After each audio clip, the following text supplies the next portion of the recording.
네, 한 주간 평안하셨습니까?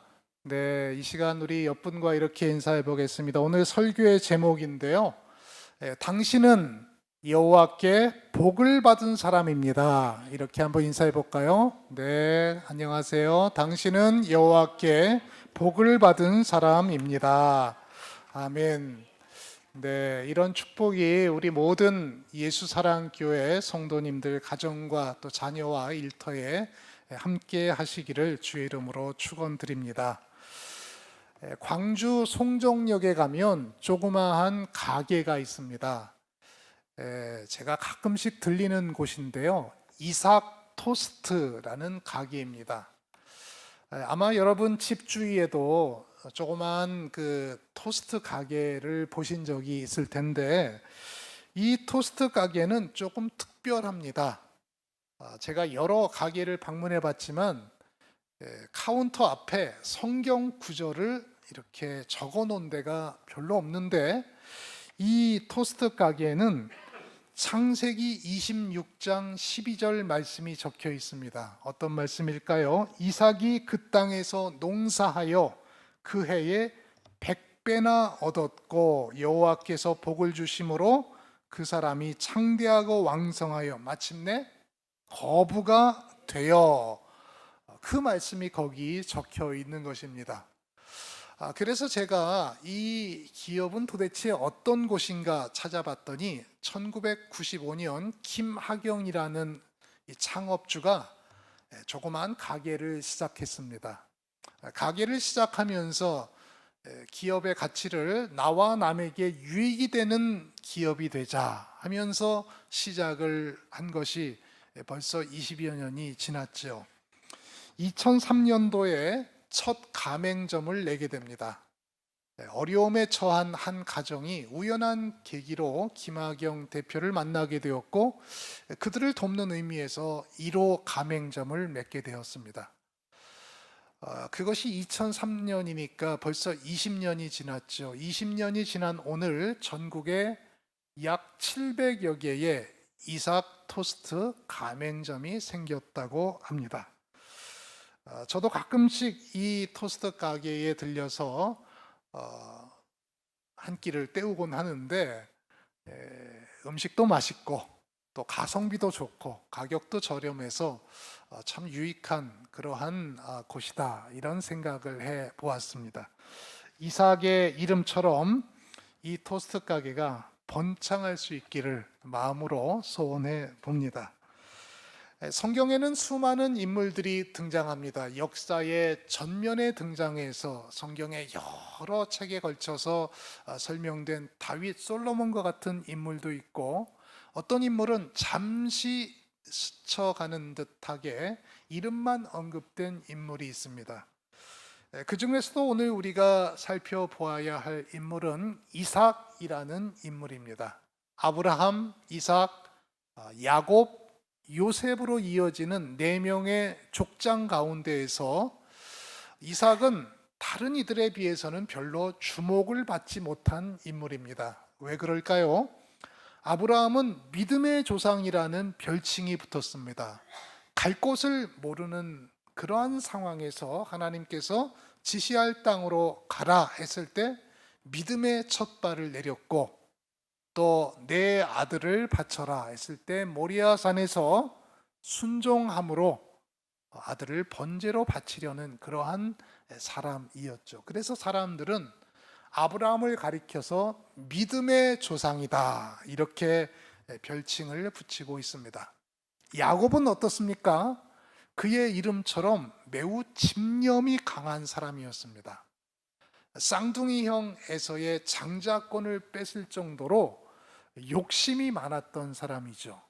그리고 심지어는 야복강에서 하나님의 천사와 대결하여서 나를 축복하지 않으면 보내줄 수 없다라고 이야기할 정도로 이처럼 매우 자기가 원하는 것을 이루고자 하는 집념의 사나이였습니다. 그래서 하나님께서 그에게 이스라엘이라 하나님과 겨루어 이겼다라는 별칭을 주어진 것이죠.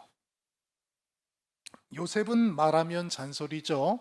예수님처럼 2000년 그 역사상 성경에 나온 인물 중에 가장 예수님과 흡사한 인물이 요셉이지 않습니까? 그에 비하면 이삭은 뭐 딱 떠오르는 게 별로 없습니다. 그냥 물에 물 탄 듯 술에 술 탄 듯 이러저러한 그냥 평범한 인생을 살은 인물이 아닐까라고 생각을 해봅니다. 이삭은 아버지 아브라함이 100세 때 낳은 아들이었습니다. 엄마가 90이었으니까 인간적인 생각으로는 도저히 나올 수 없는 아들이죠. 그래서 사라가 어떻게 90인 이 여성이 아이를 낳을 수 있습니까? 하고 피식 웃었다고 해서 이삭의 뜻이 미소라는 의미가 있습니다. 40에 아내 리브가를 얻었습니다. 아이가 생기지 않아서 20년 만에 나이 60에 쌍둥이 아들 에서와 야곱을 얻었습니다. 아브람이라는 이름이 아브라함으로 바뀌고 야곱이 이스라엘로 바뀌는 이러한 이 과정 가운데에서도 이삭은 자신의 이름을 바꾸지 않았습니다. 가나안에서 평생 살았고 무려 180세까지 장수한 그러한 평탄한 인생을 살았던 사람입니다. 여러분은 이삭하면 어떠한 이미지가 떠오르십니까?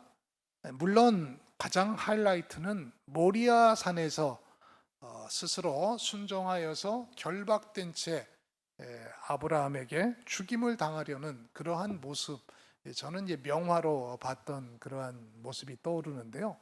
어디까지나 그 장면에서 주인공은 아브라함입니다. 아브라함의 순종으로 이삭을 제물로 바친 것이죠.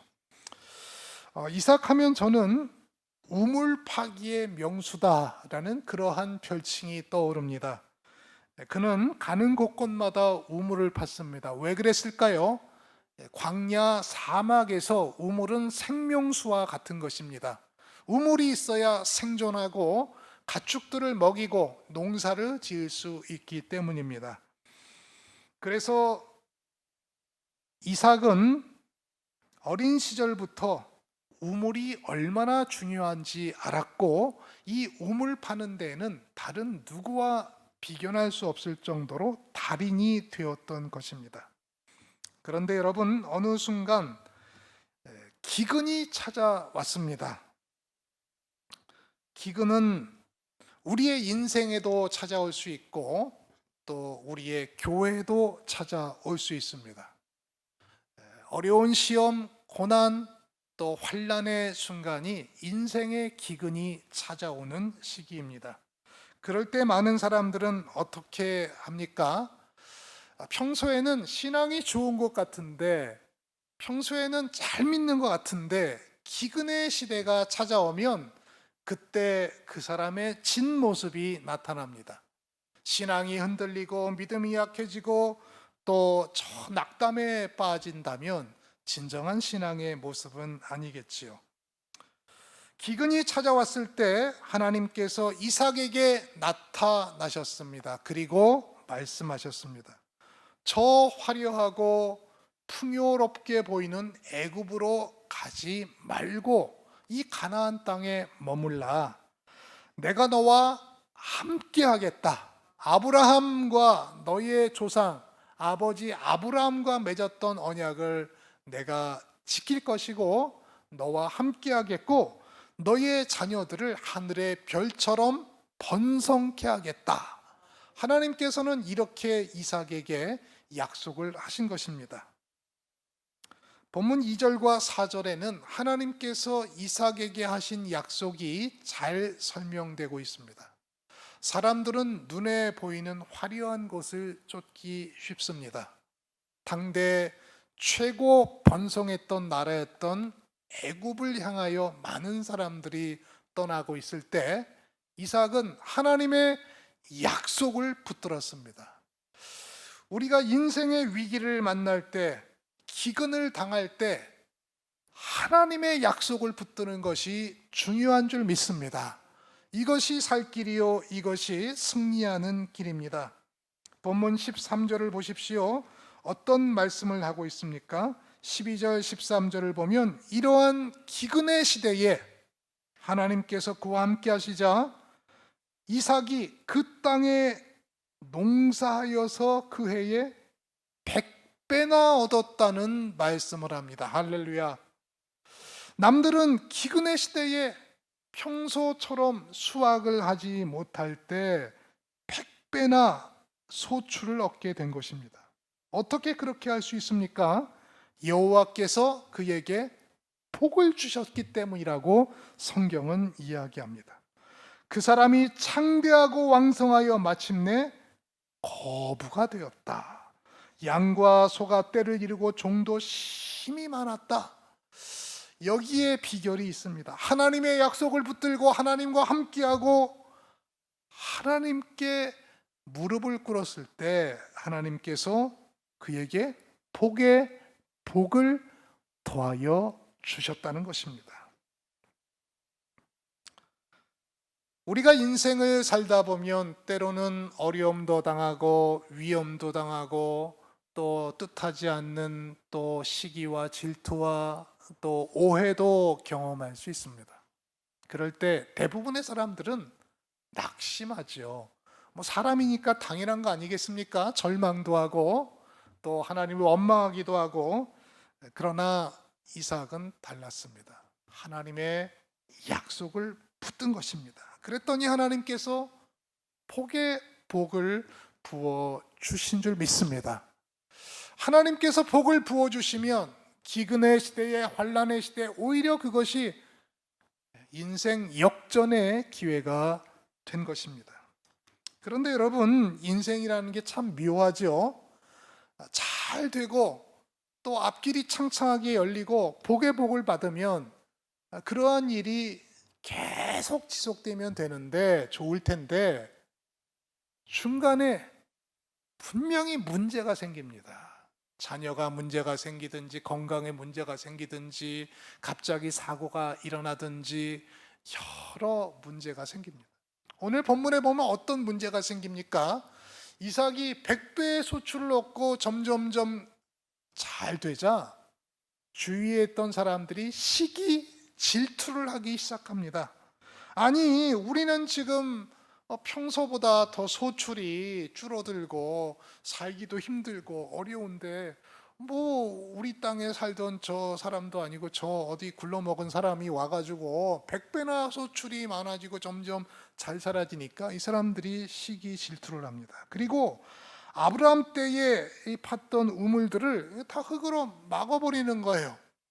여러분, 얼마나 화가 날 일입니까? 우리의 이 삶을 살다 보면 그런 일이 있지 않습니까? 잘 되면 사람들이 축하하고 뭐 칭찬해주고 격려해주고 그러면 좋은데 이 인생살이가 그렇지 않아요. 여기저기서 고소가 들어가기도 하고요. 때로는 또 뭐 해코지도 하고 그런다는 거죠. 바로 그런 일이 이삭의 삶 속에서 일어나게 됩니다. 너희가 우리보다 강성하니 우리를 떠나라. 아비멜렉이 이렇게까지 이야기를 합니다. 이럴 때 보통 사람들은 두 가지 선택을 합니다. 하나는 이게 무슨 얘기냐, 여기는 우리가 터를 잡고 있는 땅인데 하면서 싸우고 분쟁을 이렇게 일으키게 되는 거죠. 또 한 선택은 그래, 가질 거 뭐 다 양보하자. 그리고 또 다른 것으로 향하게 되는 선택이 있습니다. 이삭은 어떤 선택을 했을까요? 후자입니다. 양보하고 떠났습니다. 하나님께서 약속하신 것을 믿고 복에 복을 더하여 줄 것을 믿고 이 땅을 깨끗이 포기하고 새로운 땅으로 가게 된 것입니다. 그래서 판 우물이 에색이라는 우물입니다. 본문 20절의 말씀이죠. 근데 거기서도 또 문제가 생겨요. 사람들이 이 물은 우리 건데 왜 너네가 차지하고 그러냐? 어디서 이 굴러먹은 이 사람들이 이 땅에 터줏대감인 우리 땅을 넘보냐? 하면서 텃세를 부리게 되는 거죠. 그래서 이삭이 또 다른 우물을 파게 되어 그 우물이 신나입니다. 적대감이라는 뜻이죠. 근데 거기서도 또 문제가 생겨요. 이거는 뭐 가는 곳곳마다 자기 땅이라고 그러고 자기 이 우물이라고 그러고 분쟁이 생기니까 이삭이 또 양보를 해요. 양보하고 또 양보를 합니다. 세상의 관점으로 보면 바보 같은 행동이에요. 자신의 목소리를 높여서 내 것이라고 주장하고 또 이것은 나의 권리야 이렇게 주장해야 현명하고 약삭 빠른 사람이라고 사람들은 이야기하고요. 그것이 옳다고 세상 사람들은 주장합니다. 그런데 이삭은 정반대의 선택을 합니다. 양보했어요. 포기했어요. 그리고 자기 것을 주장하지 않았습니다. 그랬더니 하나님께서 또 다른 우물을 주셨는데 그 이름이 르호봇입니다. 본문 22절의 말씀입니다. 이삭이 거기서 옮겨 다른 우물을 봤더니 그들이 다투지 아니하였으므로 그 이름을 뭐라고 했다고요? 르호봇이라 하였는데 그 각주를 보십시오. 장소가 넓다라는 뜻입니다. 르호봇. 이제는 여호와께서 우리를 위하여 넓게 하셨으니 이 땅에서 우리가 번성하리로다. 이삭의 고백입니다. 양보했더니 하나님께서 오히려 더 좋은 것을 허락하셨다라는 말씀이죠. 에색, 신나, 르호봇이라는 우물을 하나하나씩 옮겨가면서 더 창대하게 된 것이라는 말씀입니다. 바보 재단이라는 공익단체가 있어요. 고 김수환 추기경을 따르는 사람들이 만든 재단입니다. 앞에서 말씀드린 바와 같이 사람들은 경쟁하고 이 경쟁에서 밀리면 우리는 죽는다. 우리가 갖고 있는 이것을 나눠 놓으면 안 된다. 나눌 때 우리가 다 없어지지 않느냐. 그런데 바보들은 갖고 있는 것을 다 하나씩 나눠주는 거예요. 자기 것을 주장하지 않고. 그래서 우리도 이러한 삶을 살자 하는 뜻에서 만들어진 공익단체가 바보재단입니다. 고 김수환 추기경을 추모하고 따르는 사람들이 만든 곳인데요. 너도 나도 이러한 바보로 살자. 그래서 그 사람들의 별칭이 있습니다. 왕따. 무슨 뜻인지 아십니까? 왕을 따르는 사람들이라는 그러한 별칭이라고 합니다. 우리는 거룩한 왕을 따르는 왕따들이에요. 예수님을 따르는 왕따들, 왕을 따르는 사람들. 예수님의 삶도 보십시오. 어떻게 보면 하나님의 아들이신데 다 버리고 또 십자가에 생명을 내어주기까지 모든 것을 내어주셨지 않습니까? 그렇다면 우리도 그러한 삶을 살아야 되겠죠. 우리가 살다 보면 억울한 일 당할 수 있습니다. 애매하게 고난을 당하는 일 있습니다. 오해도 당합니다. 나는 잘못한 것이 없는데 괜히 나한테 사람들이 잘못했다고 하는 그러한 일도 당할 때가 있죠. 그럴 때 여러분은 어떻게 하십니까?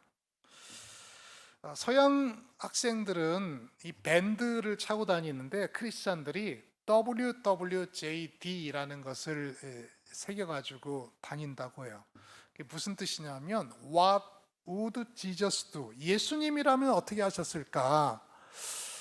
이것을 상징하는 약자라고 해요. 예수님이라면 과연 어떻게 하셨을까? 우리도 이 세상을 살아가면서 수많은 그 어려움에 닥칠 때도 있고 난관에 경험할 때도 있고 또 여러 가지 상황들을 경험하지 않습니까? 그럴 때 우리가 우리의 판단, 이성 혹은 세상의 가치관과 기준으로 결정할 것이 아니라 한 번 더 생각해 보는 거예요. 이런 상황에서 예수님이라면 어떻게 하셨을까? 이번 주는 민속 고유의 명절인 추석을 맞이합니다. 아마도 오랜만에 친지들도 만나시고 또 가족도 만나시고 또 그런 시간들을 보내실 줄로 압니다. 그러다 보면 예수 믿는 가정도 있지만 믿지 않는 사람도 만날 경우도 있지 않습니까? 어, 오랜만에 가족이 만나면 흥겹고 좋은 일도 있지만 반드시 그렇지는 않습니다. 갈등도 있고 어려움도 있어요. 그럴 때 우리는 이삭을 통해서 한 가지 교훈을 얻는 것이죠. 양보하고 손해보고 조금 우리가 좀 져주는 일을 하는 거예요. 그러면 갈등도 줄어들고 화목하게 될 수 있다는 것입니다. 추석을 혹은 설을 지나고 나서 이혼 소송이 가장 급증한다고 해요. 왜 그럴까요? 서로 져주지 않기 때문에 그런 거죠. 우리가 그리스도인들이라면 조금 한 발 물러나서 양보하고 져주고 또 손해보는 그러한 우리 성도들이 되어야 될 줄로 믿습니다. 그 결과 어떤 일이 일어났습니까? 본문 26절 이하를 보면 가나안 땅의 왕인 아비멜렉이 그의 친구와 군대 장관을 대동하여 이삭을 찾아옵니다. 이삭이 깜짝 놀래요. 너희가 우리를 미워해서 쫓아냈는데 왜 어쩐 일이냐 했더니 아비멜렉이 이렇게 고백을 합니다. 하나님께서 너와 함께 계심을 우리가 분명히 보았다. 너는 여호와께 복을 받은 사람이다. 이렇게 고백을 하는 거예요. 그래서 우리는 더 이상 싸우지 말고 화평의 그러한 계약을 맺자. 할렐루야. 바로 이러한 이 고백이 믿지 않는 사람들의 입에서 나온 것입니다. 사랑하는 성도 여러분, 저는 신앙인이란 교회 안에서도 잘해야 되겠지만 교회 밖에서 더 잘해야 되는 줄 믿습니다. 선한 영향력을 끼쳐야 되는 거예요. 주님께서 우리를 향하여 빛과 소금이 되라. 빛은 언제 이 가장 밝게 빛납니까? 어둠 속으로 가야 되는 것이죠. 세상의 어두운 곳, 컴컴한 곳에 가서 한 줄기 그 촛불의 빛을 발할 때 그 어두움이 밝아지는 것입니다. 이 대낮에 촛불을 켠다고 해서 그 역할이 얼마나 영향력을 주겠습니까? 저 깜깜한 어두움 속에 촛불 한 자루의 빛은 이 깜깜함을 몰아내는 그러한 영향력을 행사한다는 것입니다. 소금도 마찬가지죠. 주님께서 우리를 소금 덩어리가 되지 말고 이 각각 흩어져서 썩어지는 곳에 녹아져서 소금이 되라고 했잖아요. 근데 많은 경우 우리는 소금 덩어리로 사는 경우가 있는 거예요. 세상으로 나아가서 세상에 썩어지는 그러한 곳에 우리를 녹여서 빛과 소금이 되어야 될 줄 믿습니다. 그럴 때 주님께서는 너희 빛을 사람 앞에 비치게 하여 하늘에 계신 너희 아버지께 영광을 돌리게 하라. 너희 착한 행실로 하늘에 계신 아버지께 영광을 돌리게 하라. 이렇게 말씀을 하신 것입니다. 제가 오래전에 한 교회를 탐방을 했는데 아주 재미있는 사실을 하나 발견했습니다. 그 교회는 장로님을 선출할 때 보통은 우리가 교회 안에서 선거로 선출을 하는데 이 교회에서는 특별한 한 가지 조건이 있습니다. 자신이 다니는 직장에 가서 직장 동료에게 이 사람이 장로로 합당한지 평가를 받아오는 거예요. 또 가족들에게도 평가를 받는 거예요. 또 주위 지역 사회에 평가를 받는다는 겁니다. 왜냐하면 교회 안에서 잘하는 것도 중요하지만 세상으로 나아가서 얼마나 선한 영향력을 끼쳤는가, 이것이 자신의 교회의 중요한 장로 선출의 기준이다. 그 이야기를 듣고 참 의미 있는 그러한 결단이다라는 생각을 해 보았습니다. 지난 주간 말씀 묵상을 하는데 솔로몬의 성전 건축의 내용들이 열왕기에 나오는데요. 이방 사람 히람이 이 성전 건축에 동참을 합니다. 하나님을 알지 못하는 사람인데 어떻게 이러한 일에 동참했을까 곰곰이 생각해 봤더니 그 정도로 선한 영향력을 하나님 믿는 사람들이 이방 사람들에게 끼쳤다는 것입니다. 오늘 본문을 보면서 마지막으로 25절 말씀에 주목을 할 수 있습니다. 이삭이 그곳에 제단을 쌓고 여호와의 이름을 부르며 거기 장막을 쳤더니 이삭의 종들이 거기서도 우물을 팠더라. 하나님께서 복을 주셔서 이삭은 창대하게 되고 가는 곳곳마다 양보했더니 오히려 르호봇이라는 더 큰 선물을 받게 된 결과 이삭은 하나님 앞에 감사하고 예배하는 삶을 잊지 않았다는 것입니다. 우리의 삶 속에서도 늘 하나님께 예배하고 하나님을 높여드리는 저와 여러분이 되어야 될 줄로 믿습니다. 이제 말씀을 마무리합니다. 우리 인생에도 우리 교회에도 기근의 시대가 올 수 있습니다. 아마 지금 이 순간이 여러분의 인생에서 아니면 우리 교회의 기근의 시대일 수도 있습니다. 낙담하기 쉽죠? 또 절망하기 쉽습니다. 그러나 오늘 이삭의 삶을 통해서 우리가 교훈을 받게 됩니다. 이삭은 어떻게 했을까요? 하나님의 약속을 붙들었습니다. 하나님께서 함께 하심을 믿었습니다. 그 결과 100배나 넘는 소출을 얻게 되고 또 거부가 되고 하나님의 축복의 산 증인이 된 것입니다. 우리의 인생에 기근이 올 때 여러분 낙담하지 마십시오. 절망하지 마십시오. 하나님께서 그때도 여러분과 함께 계십니다. 하나님의 약속을 붙드십시오. 그리고 하나님께서 주신 은혜를 잊지 마십시오. 아브라함의 그 우물을 다시 팠을 때 샘물이 솟아나고 그곳에서 또 다른 은혜를 기억하게 됐습니다. 은혜를 잊어버리는 백성들은 결국 기근의 시대를 맞이할 수밖에 없습니다. 우리 모두가 하나님의 은혜를 잊지 말고 하나님께 예배하는 거룩한 하나님의 백성들이 될 수 있기를 축원드립니다. 마지막으로 우리의 것들을 이웃들과 나누고 양보할 때 이방 사람들이 우리를 향하여 너는 하나님의 축복을 받은 사람이다. 너는 하나님의 사람이구나. 이러한 칭송을 받을 줄 믿습니다. 이번 한가위를 지나면서 저와 여러분들의 삶 속에서 이러한 축복과 은혜가 각 가정에 있기를 주의 이름으로 간절히 축원드리겠습니다. 같이 기도하겠습니다. 사랑의 하나님 아버지 감사합니다. 우리의 인생과 교회의 기근의 시간이 찾아올 때마다 저희들은 낭망하고 절망하고 또 주저앉고 쓰러지기 쉽습니다. 그러나 주님 오늘 이삭에게 하신 말씀과 약속을 기억하면서 저희가 이 약속의 말씀을 붙들고 은혜를 주신 하나님을 기억할 수 있게 도와주옵소서.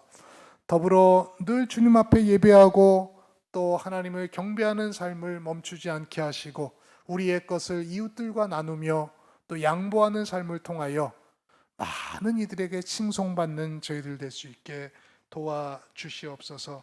우리 모든 성도들이 여호와께 복을 받은 인생 될 수 있도록 축복하여 주옵소서. 이 모든 말씀을 거룩하신 예수님 이름으로 기도합니다. 아멘.